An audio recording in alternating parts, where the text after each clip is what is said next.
Wow. I mean, some of the most memorable scenes in Milan, actually, the most memorable one is the battle scene with that avalanche. And it's got stunning cinematography from Mandy Walker. Talk about how that epic battle came together in VFX. Well, first, thanks for having me, and thanks for the SBIFF and Variety. I really appreciate being here and being a part of this. It's really cool. We uh, we visited the Ahuriri Valley in the South Island of New Zealand in helicopters with our sort of heads of department. I think twice before we officially decided it was going to be the spot.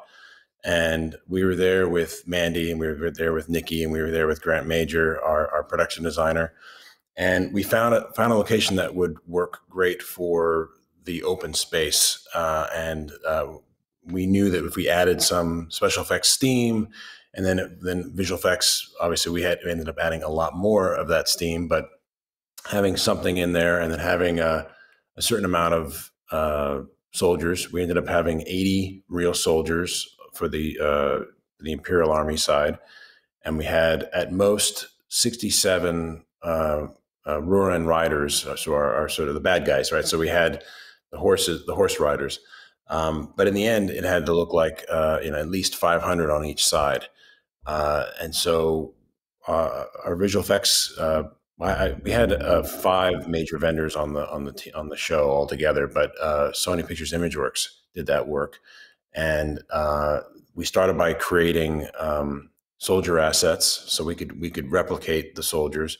We built horses so we could make as many of those horses as we needed to, but we also needed to create the mountain that was going to be around it, because yeah, we had this really great valley, but without a mountain looming overhead, then you would never be able to set up the avalanche and make that world make sense.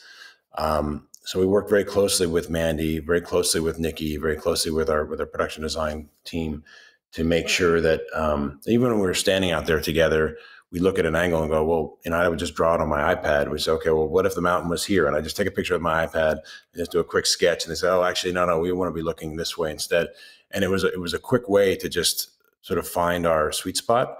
But at the end of the day, the reason why that sequence works well is because it was uh, it was conceived as an epic battle that was not going to be gory, as an epic battle that was not going to be expositional or sort of gratuitous in any kind of violence. So we had a lot of steam that we used to sort of layers of steam to sort of hide some of the violence. It was almost just suggested, and we had to sort of set up the avalanche, and so you'd have these sort of moments where you would see it, or you'd see that you see the mountain in the corner. You sort of set it up so that when Mulan looked up there, you'd understand or believe that it would make sense that there would be this massive flow of snow and ice that would be taking out the enemies.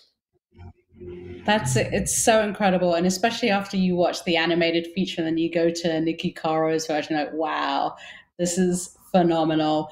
And, visual effects is so much more than just the action, like, that epic battle scene. Something else that's so incredible is the witch's transformation, where we have Gong Li's character going from a soldier to a witch to the hawk and just flies off. It's not in the clip, but talk about what that process was there to for that transformation. Sure. Yeah. I think the visual effects. The one takeaway for the visual effects in Mulan is that there's a lot of it. We did over 2,000 shots, but most of them are sort of supporting the story and expanding the world that Nikki was creating. And so something like the witch transforming in this sort of the back alleyway in the Imperial City, it's a pivotal story point because it's showing that the soldier that had the audience with the emperor is actually the witch in disguise. But the scene plays out as one shot as she walks down the walkway, and the transformation is so subtle you almost have to play it back to go, wait, what just happened there? Because the layers and the sleight of hand and everything was the mandate for that shot was to make it subtle, to make it elegant, to make it beautiful, which, as a visual effects artist, we a lot of times we go over the top with things, especially things like transformations. And so that was a unique challenge for me and for our team at Weta and Anders to create something that was that sort of sleight of hand. And it was a tremendous amount of work to actually pull that shot off. But when I watch it, I feel like it embodies a lot of the visual effects in the movie, which is that it's, subtlety serving the story, and nothing that's sort of so over the top that's going to take you out of anything. There's a lot of those types of shots in the movie, but that one I think is probably the most exciting. I'm so glad we talked about that. Sean, thank you for that insight into the visual effects of Disney's Mulan. And I will see you back in a few minutes for the group panel conversation.